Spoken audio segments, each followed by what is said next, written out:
Welcome to Running for Real, a global community with a shared love and curiosity for running.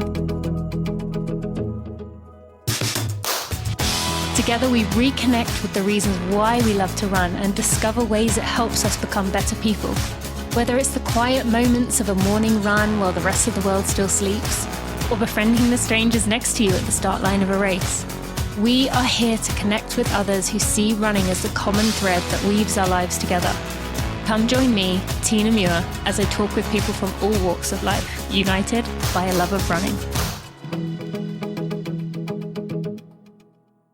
Hello, my friends. Welcome. We are at episode 400 of the Running for Real podcast. Thank you so much for joining me today and for all the other episodes, or maybe this is your first episode that you are joining me on this podcast, a running podcast. It started... Wow, we have evolved a lot over the years, but more on that actually will be better to go to last week, I should say. Episode 399 was an update episode. If you missed that, I would strongly encourage you to go back and check that out. It kind of really says where I'm at now, but it's very exciting to be here, episode 400. And I wanted to have a special guest on today. And for that episode, I actually had the perfect opportunity with a friend who had a cookbook coming out. I have the cookbook in my hands. It is beautiful. It is got so many delicious recipes. I'm just starting to dive into them and really enjoying them. If you need an idea of how good this cookbook is, Chris Hemsworth, yes, the one you were thinking of, wrote the foreword. So my guest today, Dan Churchill. He was on MasterChef Australia. He is the chef at the Osprey, at the One Hotel. He has a podcast called the Epic Table Podcast. And yes, he is the author of a few different cookbooks, but his latest one is Eat Like a Legend. We're going to talk about it today. As I said, I am loving it. There are so many good recipes in there and so much advice. Dan is a performance chef. He really helps people with their nutrition, honing things in. I learned something really interesting from him from an event recently, and I always do every time I'm with him. And so without any further ado, I'm so excited to welcome my friend, Dan Churchill, to the podcast.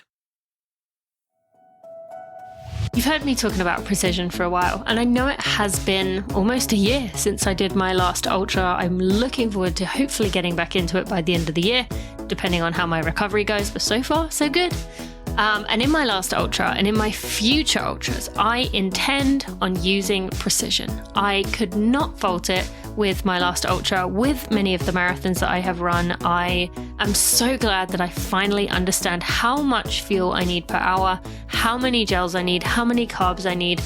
A lot of that is thanks to Precision and the free fuel and hydration planner that they have made. They've made it ready for you. You do not have to use any particular thing. You could just go in there, plug your information in, and they will figure it out for you. There's also free consultations if you want to take up that opportunity. You can go to a link in the show notes if you want to check that out. But for today, I just want to remind you that fueling, that getting your hydration right, is the most critical part of running a race to your potential, of getting that goal, getting that whatever that is that you are working towards that is lighting your heart on fire. That is the key. And Precision makes it so easy for you. Their 30-gram carb gels go down so easy. You don't need water. They just slip straight down. I actually genuinely enjoy taking them, not even including the gel part of it. I would just happily eat them as is, as do the chews. Their flavors are not particularly powerful. They're very easy to take down. You don't get flavor fatigue. And then when it comes to the electrolytes, something that is critical for us runners, they have varying different levels. Again, use that free planner to figure out what you need. You, as a friend of mine, can get yourself 15% off at precisionfuelandhydration.com by using code TINASENTME. Use code TINASENTME to get yourself 15% off at precisionfuelandhydration.com. There's also links in the show notes. Go check out those gels, go check out the chews and the electrolytes. You're going to love it in your next race, and I can't wait to hear more. Thanks for listening. Dan, thank you so much for joining me today on the Running for Real podcast. Nearly lost my words there. I'm excited that you are here. Thanks for joining me. Tina, you and I have been meaning to do this for a long time, so I'm stoked to actually get to do it. I know. It just took you bringing out another cookbook, a very exciting cookbook for you to do it. We could have done it many occasions, but my headspace probably wasn't the best time frame to do it. Yes. Well, I don't, well, you can confirm this to me, but I think maybe I've seen you at maybe not your worst you could possibly be, but I've seen you in a low moment. So I feel like Yeah. Yeah, I few I people have think seen you in that. Yeah. Yeah, people say I'm always a positive person. I'm always so happy, but I feel you absolutely. You saw me at quite a low point and actually coached me through such a difficult time. Because we're talking about the Leadville 100, where I succumbed to an injury, and I think you know this, but like, a lot of runners can understand this, whether you're doing a 10K, 5K, 42K, 100K, 160K, whatever it is, you put the work in, and to succumb to an injury that you've been putting months and months and months and months and months of work into, it just kind of like falls by the wayside. But I will say it was a very just amazing, positive moment to have you there. So I appreciate you for all your support and everything you did. Well, thank you. That's nice to hear. I mean, it wasn't nice to see you sitting there and just see you look like a little sad puppy sitting on the side of the road. But I was glad I was able to be there. And I think, did I put my coat on you? I think I did. Mate, you did everything. You gave me food. Went in mama bear mode. You went full mama bear. You like helped me, like, 'cause I was on one leg effectively. So you were like carrying. You almost like tried to like just make sure I put my weight on you. And I'm like, Ted, I'm still X amount of kilos, mate. But I love your work. Yes. Well, we will talk about Leadville in a little bit. And I also want to add that when you said about like an injury there, it wasn't. I think there's a very big difference between an injury that has been building over time. And there's that kind of in the back of your mind, you have that, is this going to affect me kind of injury where you get the warning. And then there was a kind of injury you had where you were feeling amazing. And I remember seeing you come into the aid station. Oh, I can never remember the names of these. Outward Bound. Is that it? Outward Bound. Yeah. Yes. Yeah. And seeing you and you just like power it. Well, actually, I watched you go into the porta potty first, and then you came out and then powered on through the aid station. Because I was talking to John at the time, and I was like, "There's Dan," and he was like, "Oh, I better go." And then you went in the porta potty. So yes. That's probably why I was actually looking full of energy, because I had to get to the porta potty so quickly. Yeah. But there's a difference there, and I want to get to that in a minute. But first, there's so many elements of you that we could talk about today. You are this chef. I didn't actually know you were a master chef until I started doing my research for this. So I learned some new things here. That's a good thing, right? Because it means I haven't been stalking you and know every single detail about you. So yeah, I saw you were a master chef. I was well aware, although I haven't yet been to it, about your about the Osprey at the One Hotel, which, side note on the One Hotel, AG1 putting me up in the One Hotel has ruined me forever. Like it sets the bar. It's like flying business class. No, how can you ever go? I mean, it honestly has ruined me. I can't stay in other hotels now without being like, this is not the best hotel in the world. Even though it wasn't the one that you have your restaurant at. Okay, and then we have author. We have, your social media content, your Instagram videos are some of my favorites out there. And there's so many elements of you that we could talk about. This is a running podcast, though, so we are primarily going to speak to the running side of it. But first, related to all of those things together, do you feel that those elements of you all build upon one another? Or do you at times feel like they're all wrestling one another for your time, energy, and attention? I think whenever you get on a path, mate, where you open up the door to something, even if it's within your core values, that's new, it's going to wrestle your time. Like I'm sure as the best analogy is that whenever you have a baby and you have a second baby and your third baby, we're meant to love them all equally, but they all get directions.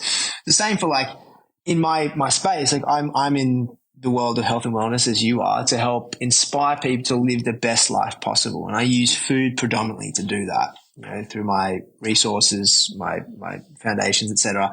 But along the way, I'm involved in a couple of different projects that still involve those key principles. And so I think that's the challenge. It's like, how do you give them all the same amount of love they deserve.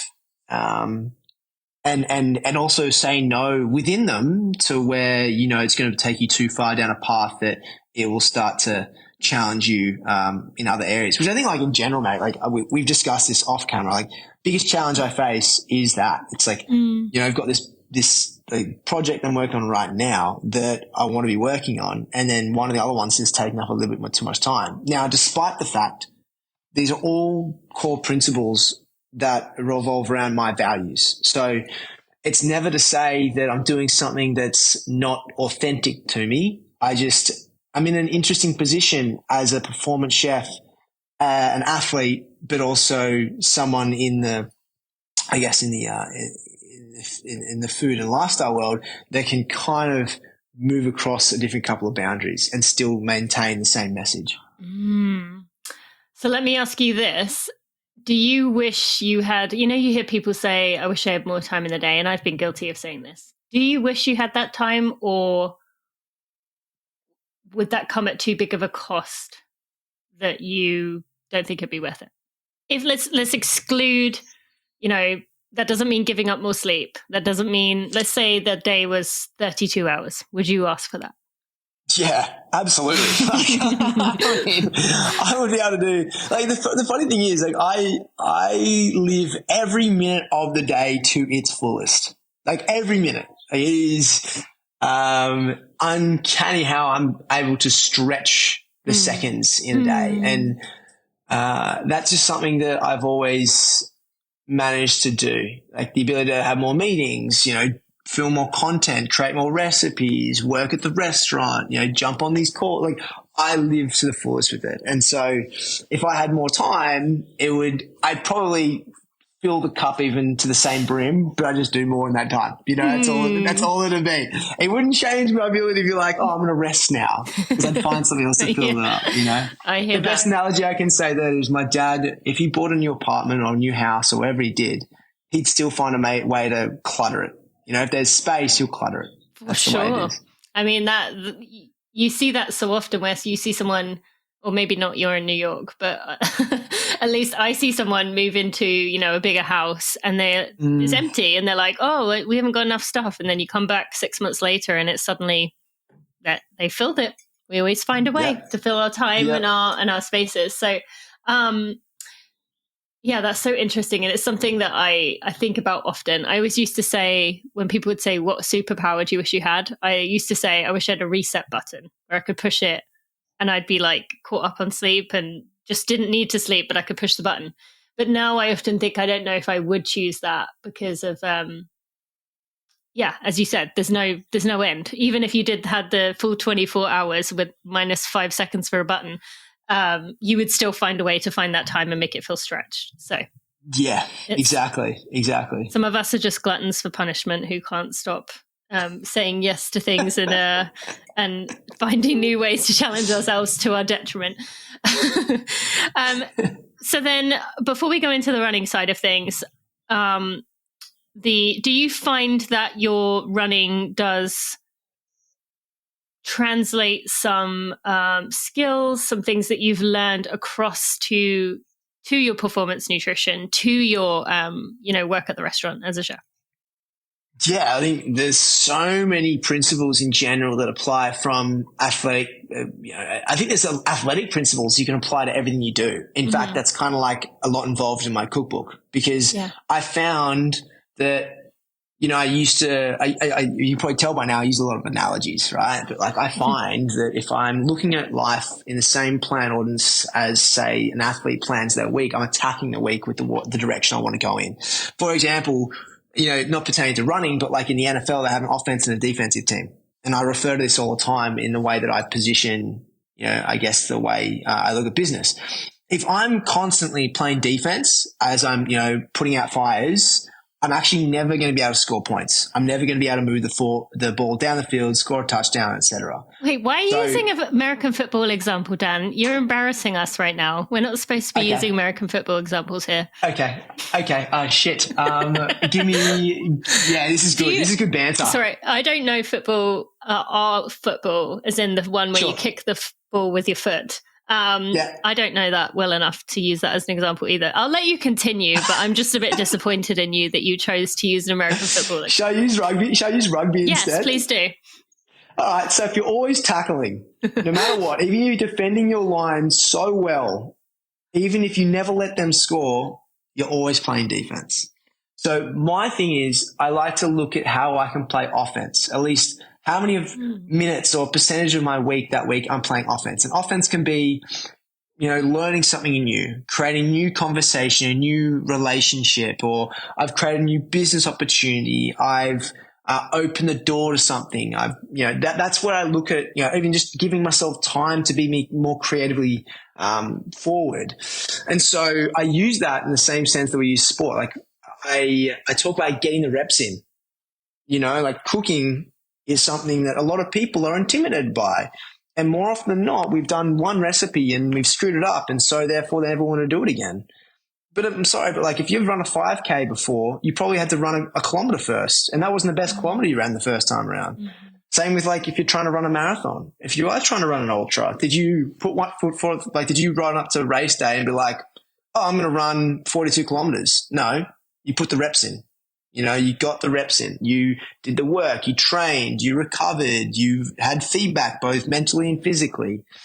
And so when I translate that to, the kitchen with my team, or like in principles like this book, it's you set the task of working towards a goal. That's what running does.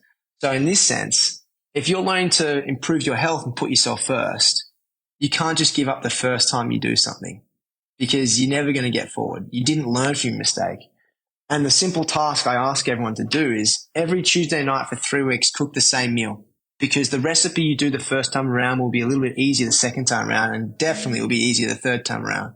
Not only will you, by the third time around, it'll be much cheaper and you enjoy it much more. And therefore, that's the way I look at running. Every step forward you put forward is one that you're learning and getting feedback for. And you may learn to progress to a longer distance, a faster pace, but you're doing it because you got the reps in. And that's something we can apply to everything else in life. Get the reps in. Oh, you're sending me down a rabbit hole that I haven't quite formulated yet. But what's coming to mind for me is I've definitely done the reps in cooking to feel pretty decently confident at it. However, whenever someone comes into my kitchen and either wants to help me with dinner or wants to make dinner, I find it so hard to not take over and be like, I would do this quicker, I would do this better, to watch them cut the onion the wrong way and be like, oh, don't cut it that way. Or maybe you can tell me there isn't a wrong way to cut an onion. But with that piece of it, how do you, this is a slight off tangent, but with your videos that you do on social media where you go in and you teach people how to cook, which I definitely encourage listeners to go watch. They are amazing videos. How do you not get, how are you so patient with that when you've done the reps and this is their first rep? Just in the same way with running, a brand new runner is going to, someone who's been running for a long time is going to struggle to understand a brand new runner. Well, it's the same principle in the sense that why do you want someone to come run with you? Or why are you excited to have a friend who's getting off the couch run for the first time? Mm-hmm. You're excited to be a part of this moment for them. You're excited to be part of an opportunity for them to be moving. Or if you're take a step further, if someone's trying to run a certain pace and you're faster than them, like you encouraging them is a powerful moment for you and for them. I'm sure this is someone who's close to you, someone that you support day in, day out. Maybe there's moments where they're better than you at something else and they're there for you. And so the way that I look at it like this is like, look, if I jump in, and I do this a lot, like a lot of my principles in coaching and teaching in general in the kitchen and my team is like, I actually throw them into the fire. So I kind of give them a task.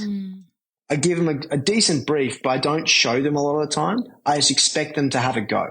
And the reason why is like, I don't expect them to get it done correctly. I expect them to fail so that they can learn from their mistakes and become even greater than if I was to coach them through that first bit. And it's the same with like, you know, when I do these videos, whatever I do, like I want people to cook more. I want people to cook more. I want to help people because I realize that cooking a meal, learning to do so, is greater than the nutritional value and even the taste that you get from that meal. Not only is it a life skill, but the harmonious presence you have with yourself doing it, or the joy you have with sharing with people you love. Like if people say they don't like cooking and they put a meal down in front of their special someone, I guarantee you they're going to love cooking because they're like, I was able to make this meal for someone I care about, you know, and even just for a mate. It's like, so back to your question, how do I have patience? It's not about me. This moment's not about me. This moment is about whoever I'm with, supporting them in their journey. And so if I jump in and try to take control of the situation, I'm not going to learn. And cooking is a very visual feel. It's not like it is not in any way intellectually written down. You have to do it. You have to get the reps in. And so if I can be there to help them get the reps in and just oversee them, make sure they don't chop their fingers off, then hey, I'm doing my job.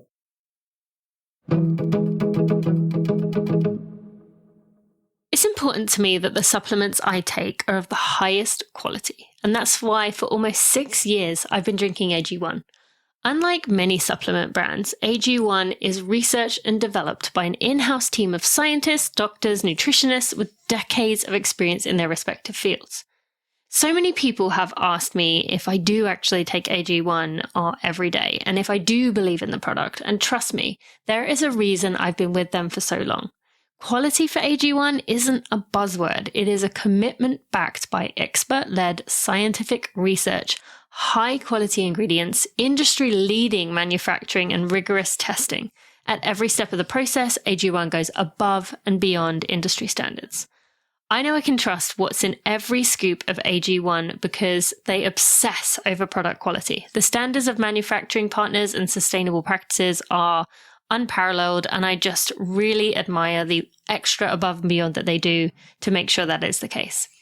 Taking care of my health shouldn't be complicated, and AG1 simplifies this by covering my nutritional bases and setting myself up for success in 60 seconds. One scoop, once a day, in water, and that's all you need to do. That covers all your bases. I have been using it obsessively during my recovery time to make sure my body heals, but I use it all the time.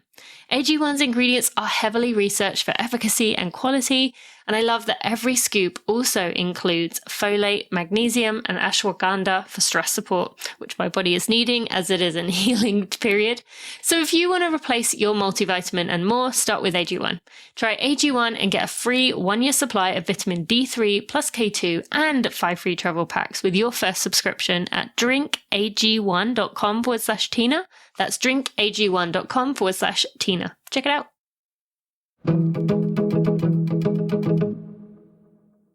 I love that. I love that. I definitely, that is something I need to work on for sure. So thank you for being a good example. And now I'm going to look at these videos differently and be like, I need to channel my Dan when I'm my DC, when I'm trying to like watch someone cook in the kitchen. Okay. So Eat Like a Legend. For those who don't know you, where'd the name come from? This thing? That thing. So, does it still make you go hee when you pick it up? It does. Yeah, of course. Of course it does. Where did the name come from? Well, you know, us Aussies, we have a way of talking, and in general we say the word legend. That's kind of on brand to say legend. And we always say like, what's going on, legend? We always say it, we reference it. But legend can also mean a somewhat aspirational aspect to it. And you know, I think the idea of legendary, or that not a status, but this notion of just joy and excitement towards something that's attainable is really what I'm trying to achieve for people. And the book's not about, you know, elitism. It's actually debunking the myth that to eat like a legend, you have to be a pro athlete. It's like, that's not the case here. I'm trying to make sure people realize to eat specifically for themselves within the recipes of this book. You know, it's not about even just healthy recipes. We've got recipes around gut health. We've got recipes around plant-based eating. We've got recipes around omnivorous eating, but more like pertaining to the time. It's more about timing than anything. And then considering like what you should be having around that. And so in that, why did come to eat like a legend? Well, I want people to eat like their best selves and realize their true performance through food. So I came up with the idea of eating like a legend. I love it. Can you share some examples with listeners of people who have maybe, were skeptical of you when you came along, when you were talking about, taking care of their bodies? Maybe they used the time excuse, the busy excuse, and then seeing that transformation happen of recognizing, wow, how powerful this is for them. Yeah, every time I touch base with anybody in this space, whether it be working for a pro athlete or, speaking to people in general who are looking to start their journey and skeptical about like what it takes. Look, there's certain things in your life which can be a 12-week block, a short-term thing. For example, training for the Boston Marathon to run sub 3. Eating is something for the rest of your life. So are you going to learn straight away something that you need to do tomorrow? No, you should learn over time to build for the rest of your life. So I'd say number one, it's like people become skeptical because they're concerned about the skill set, the time, and to some degree the cost associated with what it takes to become their best self. But if you look at your life, and if you were to look back on like, what you may regret, do you want to regret not being at your fullest energy for the prime years of your life because you held back on either one, procrastinating or being intimidated or not putting the personal investment into? And what I mean by that is like, hey, like not everyone can afford certain things, but that's not like you're not asking yourself to fork out lots of money to do this. I'm talking just putting the time and energy into looking after you is an investment. But I always say the biggest issue isn't around this. It's the fact that the headspace is I'm not willing to put myself first, which in fact means you aren't showing up every day for someone else that you care about. So like people don't eat properly generally mean they don't work out to their absolute best because they're not eating the right foods to look after themselves. And then in turn, they're not able to show up for their loved ones, for their friends. They're not sleeping properly, which in turn means they're not working properly, which means they're not looking after themselves because they're not getting that promotion they want. It's a cycle thing. Mm-hmm. So it's all well and good for me to sit here and say all this stuff because everybody's got their own different intrinsic motivator. And I think it's so important for for us to specifically look at each other bio-individually and find what is it that intrinsically motivates us. Yep. And from that's where we can start. But I would say, what's my advice to people who are just getting started and intimidated by it? It's like, be okay with failing, welcome the opportunity with it. But the biggest principle is put yourself first. It's not a selfish thing. It's a selfless thing. Yeah. And you never know who you'll inspire by doing that within your own life that will then take care of themselves. Yeah. Cento per cento. Mm-hmm. Love that. So then with that, you are yourself. You've already mentioned that you do a lot of different projects. You're always kind of hustling, especially right now. As someone who is coming out the other side of a book launch period, it is pretty exhausting in itself. Never mind all the other things you have going on top of that. It can be very easy for you to, maybe nutritionally, you kind of have to walk the walk. That's always going to be there. But the running side of it, the exercise, the taking care of yourself in that way, how do you keep that in there when it could be very easy to say, okay, well, I'm going to use this extra hour to get ahead of this or to catch up on this? It's the first thing I program. The first thing I decide on. Using the principle of putting myself first, like at the start of a week, I program my running coach to send me my workout, and then I program them into times. So my team know they're non-negotiables. I know they're non-negotiables. I do the same with food. I think about the nights I'm going to be available to cook. I think about where I'm going to eat. I make sure I prioritize it. So they're at least the most two important things that I feel to control my happiness that are specific to only me are my training and my eating. Outside of that, I need social time, but that's kind of like, at the whim of my friends also being available. So I can't control a lot of that, but I can control the controllable. And what I can control is putting myself first by planning my workout time and my eating time. And then around that, that's all work. And at least at the end of the day, it's like if I don't finish work on a good note, at least I've taken care of myself. I've also made sure that I'm, dedicating myself to the training plan that I have in place for success. So, we've all got our own distractions. We've all got our own responsibilities. I don't have children yet. So it's a lot easier for me to say that. I do have a wonderful dog. He's the best bro in the world and a truly loving girlfriend. But, I realistically, I can live probably some would say and arguably a little bit more selfish than others. And I understand that, and that's probably accurate compared to particularly those who've got, 3 kids and whatnot. But I'd still say find time to put yourself, even if it's twice a week, find the time that's non-negotiables to put yourself first. Yeah. And thank you for acknowledging that piece, because there is very much, there is a lot of tension between particularly straight white males who don't have kids, who are able to maximize their time in a way that, a mother of, as you said, a mother of 3, or, even in my case, a mother of 2, I do manage to put myself first to get that time for myself. But at the same time, it's always going to be a struggle. But it is good to hear you recognize that, because I think it often doesn't get recognized, and I can only speak for myself, but it makes me feel like, you can say that, but you don't have someone who is standing there yelling at you because they don't have the emotional regulation to wait 10 minutes. So, No. And it really amazes me. I'm so blown away by women in general. A lot of my friends are having their second child or their first child, and just seeing how women are able to still this, and they work out to till a very long time throughout the whole pregnancy period. I'm just I'm blown away. There is no male on earth who can do what women can do. And to that point, I truly believe it's okay to just, guys aren't good at communicating. Generalistically, we're not, right? But I think it's really important that you own this ability for you to say, okay, this is what's important to me.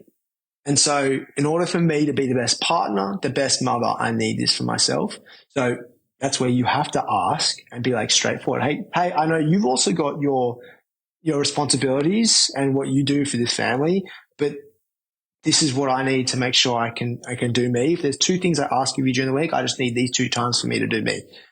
And that's easy for me to say, not knowing the situation of relationships and family orientation, but I will say I've done this with families before, and the moment the communication is straightforward, accurate, and I will say, my friends, so I guess I have a no dickhead policy. So I've got guys who are just unbelievably just love women and respect women in the most amazing ways. So my friends are always hey, if my girlfriend, my wife tells me that, I just know. I'm going to do that.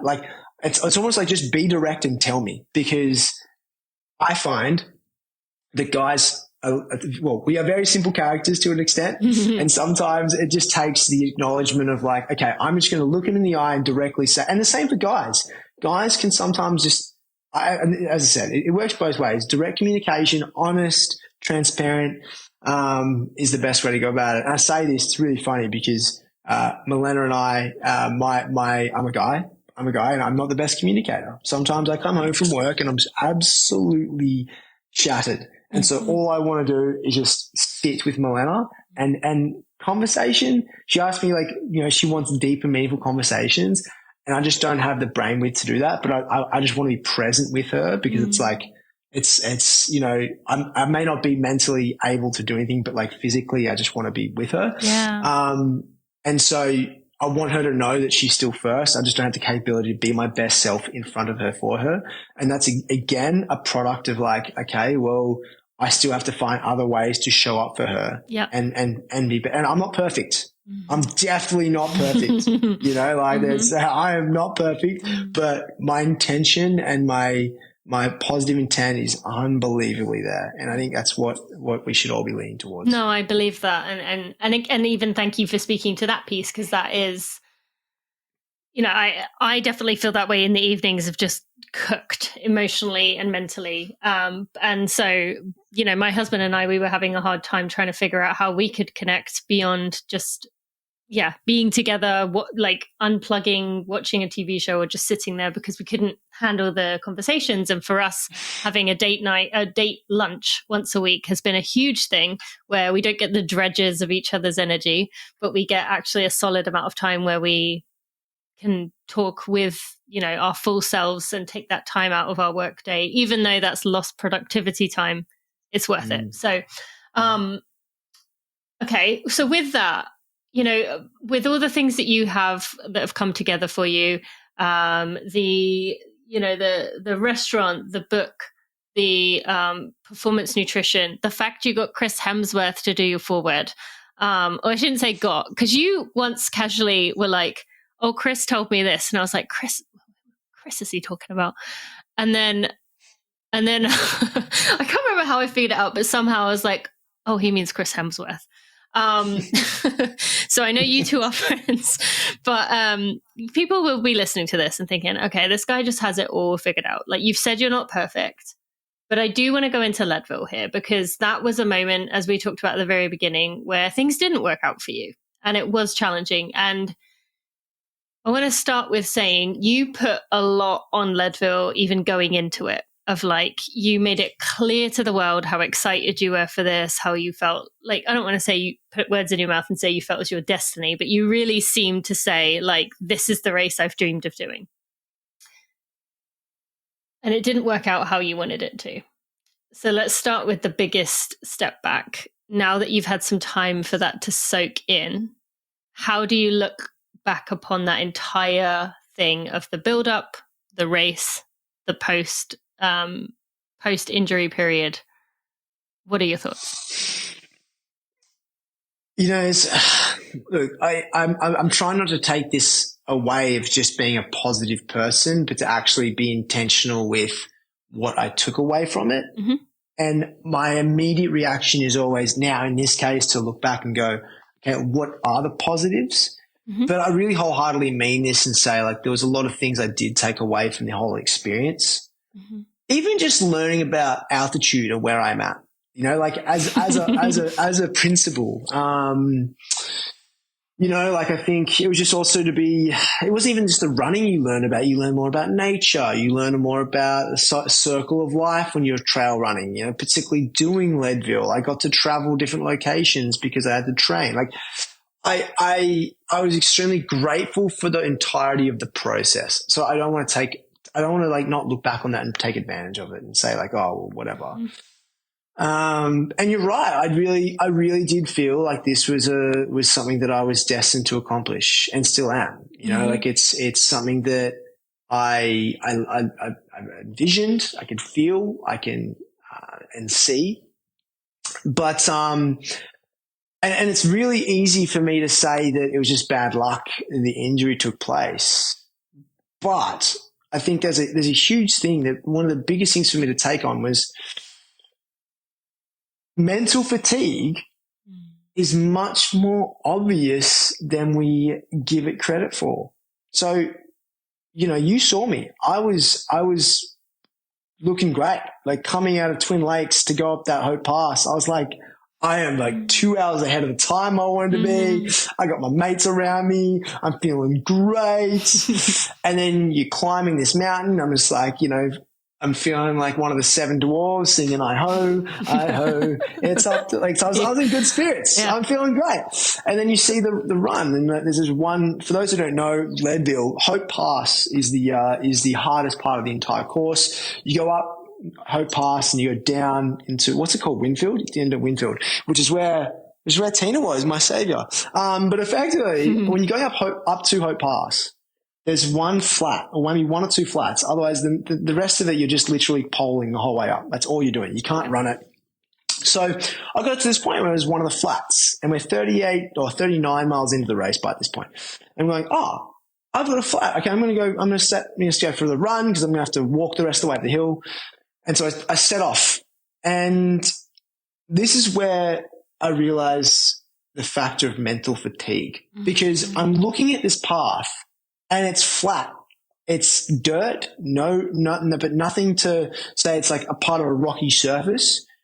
And unfortunately to me, on this run, this one flat path going up the Hill of Hope Pass, I put my foot on the only rock on the entire flat part of that track, roll my ankle, and do a grade 2 ATFL tear of that ligament. Now, we can say this. You can say, oh, that's just bad luck. You rolled your ankle. But like, if you actually think about it, there was like a lot of things that I could have avoided for that to happen. Yet what was it that didn't make me avoid it? And I can only think of as like mental fatigue. I was not cognitively alert enough to avoid the one rock on this path. And so that's so important for me to recognize, despite feeling great, looking whatever, I was mentally fatigued. And so I've got to be more aware of that next time.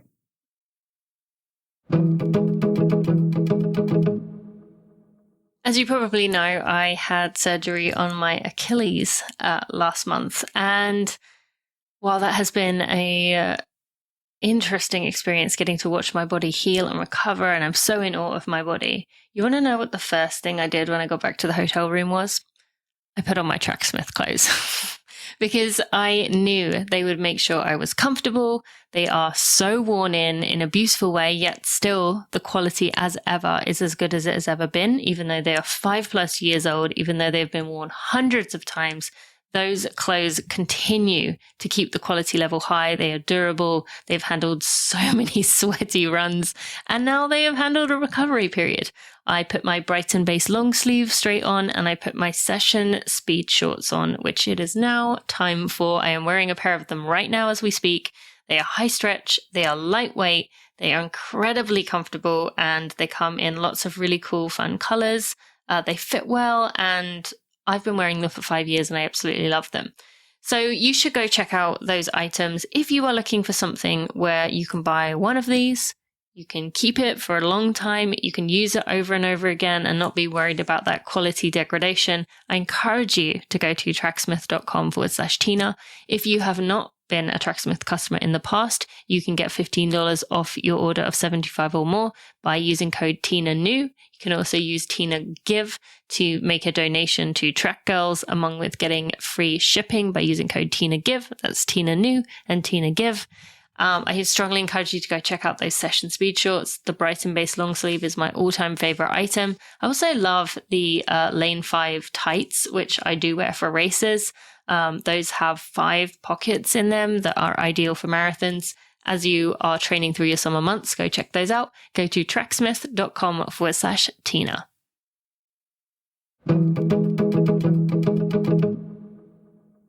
Can I add in one other potential thought here? I absolutely agree with you, the mental fatigue, but I do also wonder, so a few years ago, I tripped in the trails and I shredded up my hands and feet. I've still got scars on my hands and my knees. Sorry, not feet, my knees. Pretty bad falls that required 10 days off running. And when people would say to me, what happened?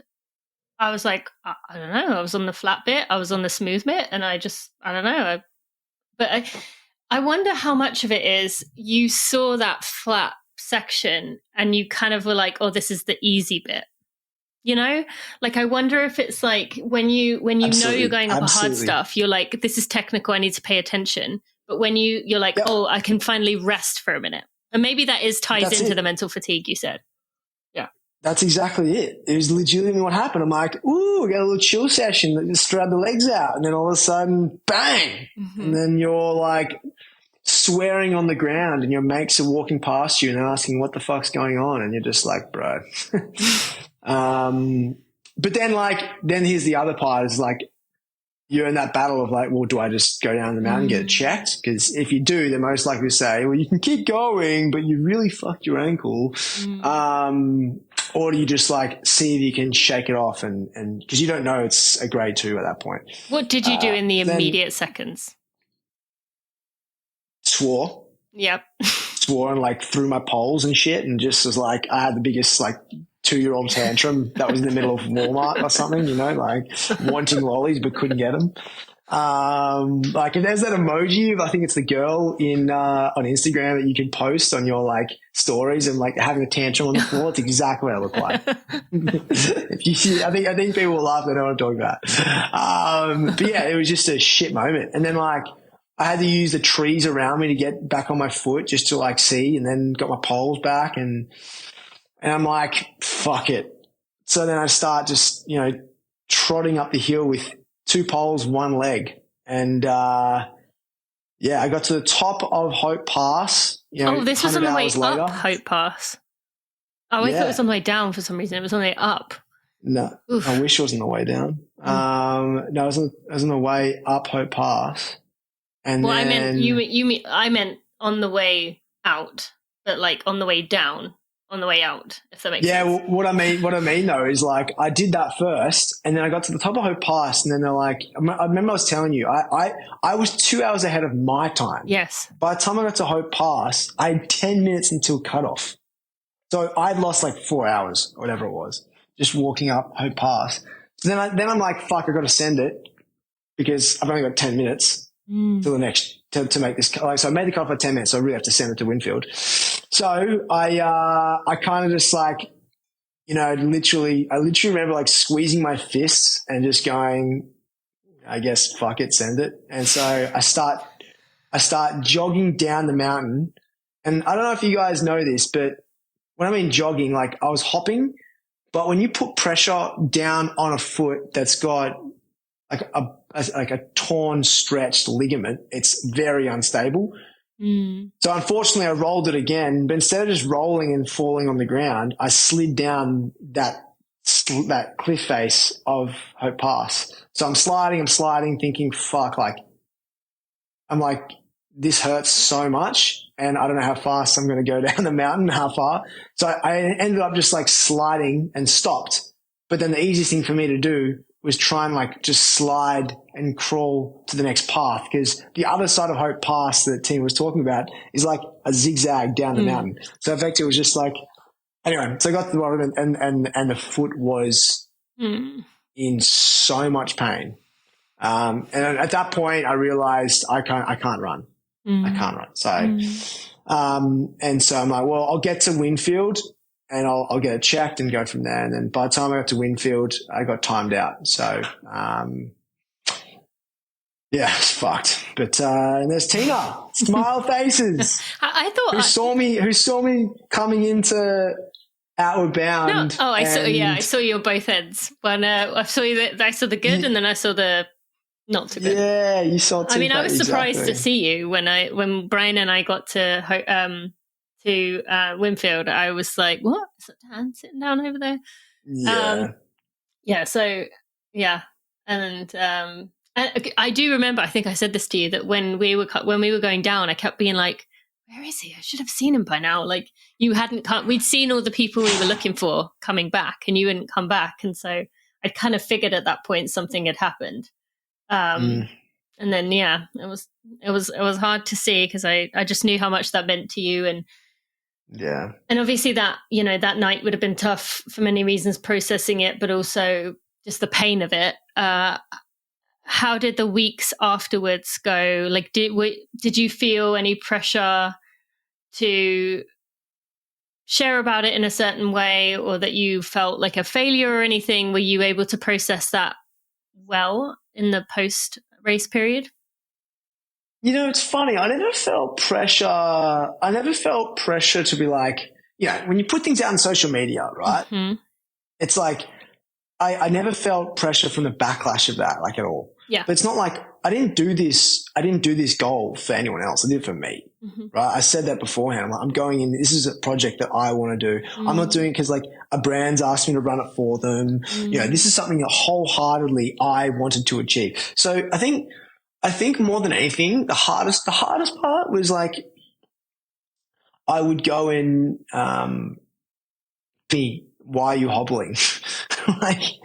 And I'd have to tell them, I rolled my ankle. They say, how'd you roll your ankle? And then you have to revisit the whole thing in your head. So like that was the hardest part. It wasn't explaining it on social media. I had so much support from people and it was unbelievable.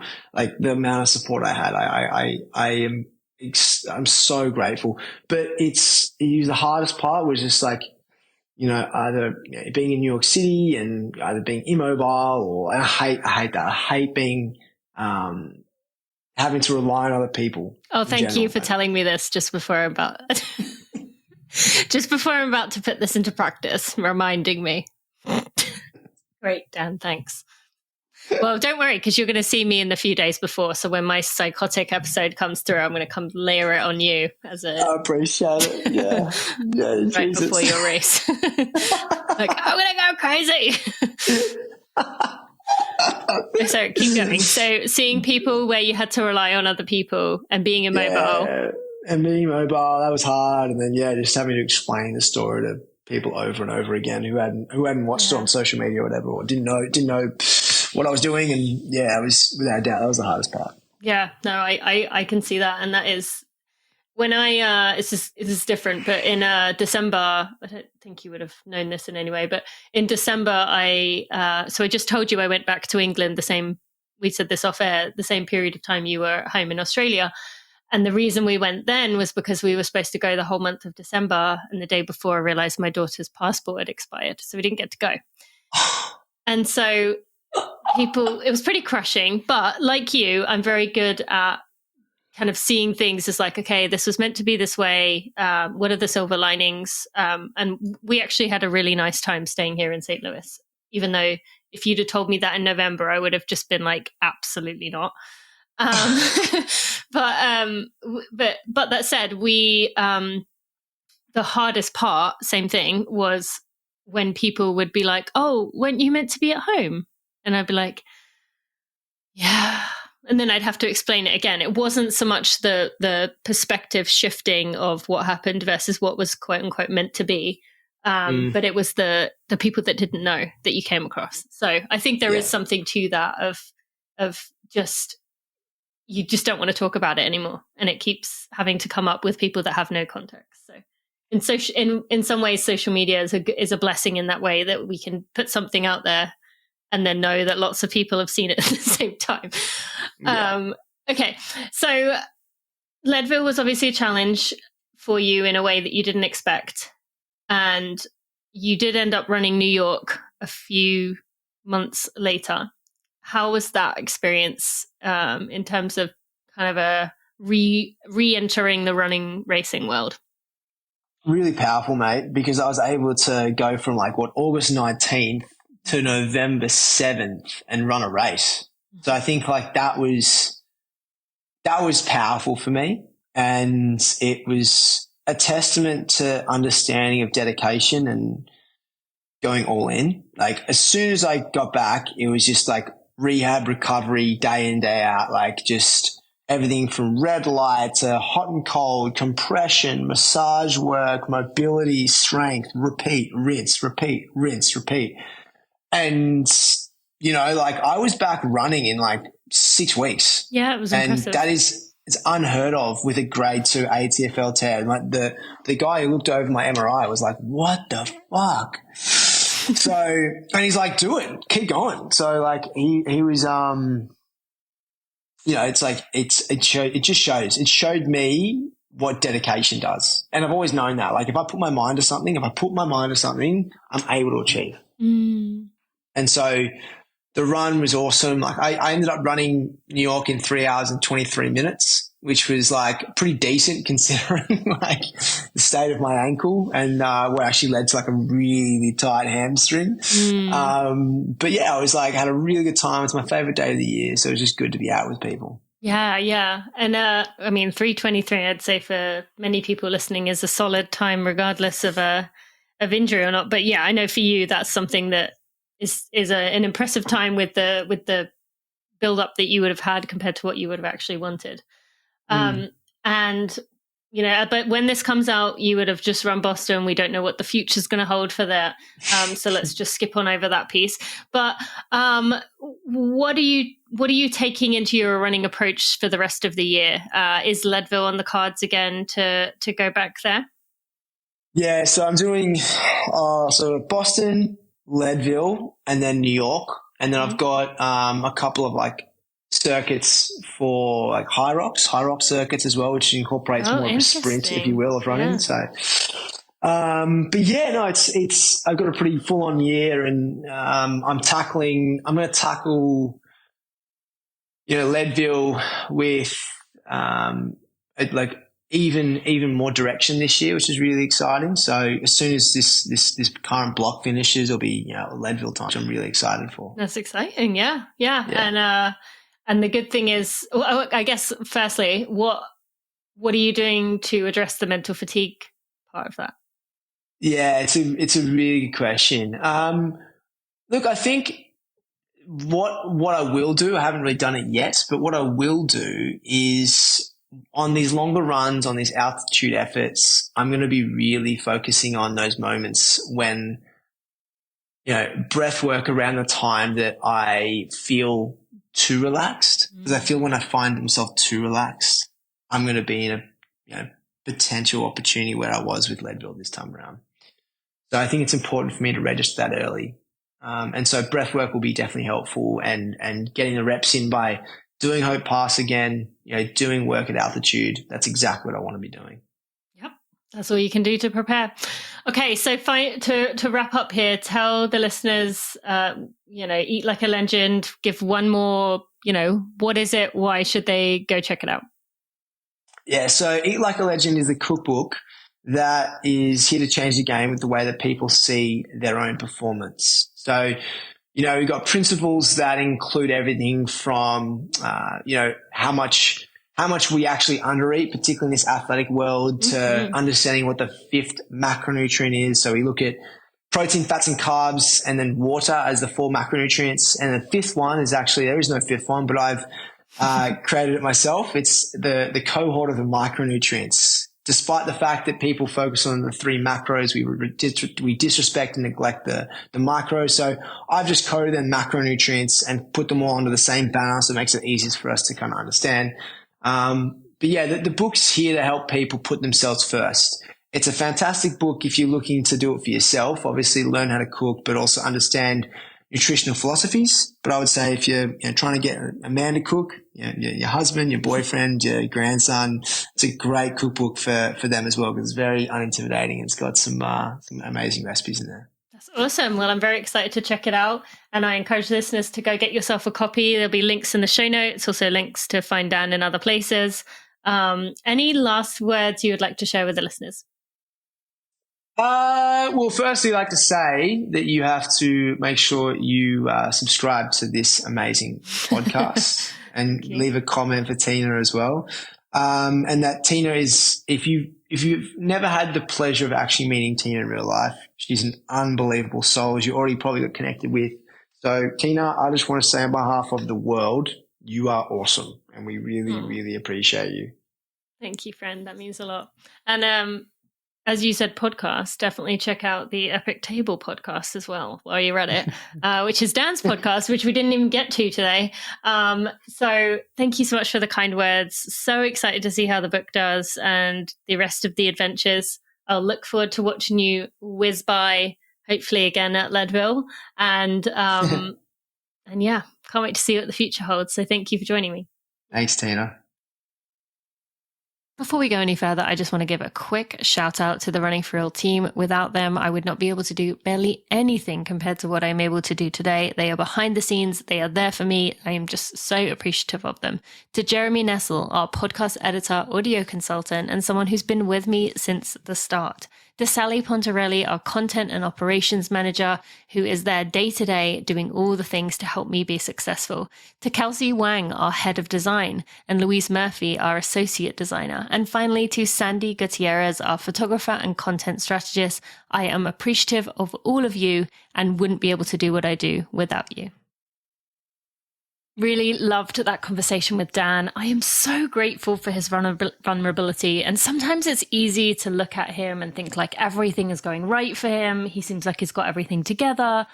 And as someone who has seen him in two very vulnerable, very tough, difficult moments, I've seen the other side of him. And I really wanted to show the world that while Dan is this superstar chef who is doing so much, he's also a human being. Dan did not have the race he hoped he would have at Boston, and I was right there when he was struggling. And so I wanted to remind him that he's more than his results, but also to you. I hope you were able to take that lesson home too. So you can go to runningforreal.com/episode 400 to go get yourself a copy of Eat Like a Legend. You can also find it in your local bookstore. My Barnes & Noble had it out the day it came out, so you can go get yourself a copy there. And you can also find links in the show notes to our other partners, including our mutual partner, AG1. Strongly recommend you use that. Dan is a real user, loves it as much as I do. You can find links to AG1. You can find links to Precision. Make sure you are staying on top of those electrolytes at this time of year, especially, but also for practicing your gels as you go into the full season. And to our long-term sponsor, Tracksmith. I've been using their products in my recovery. I've been using their products in my runs, not in my runs because I'm not running right now, in my cycling. That's such a habit to say that. And just in my life. So you can go to runningforreal.com/episode 400 to find links to Dan and more. Thank you so much for joining me. I will see you next week.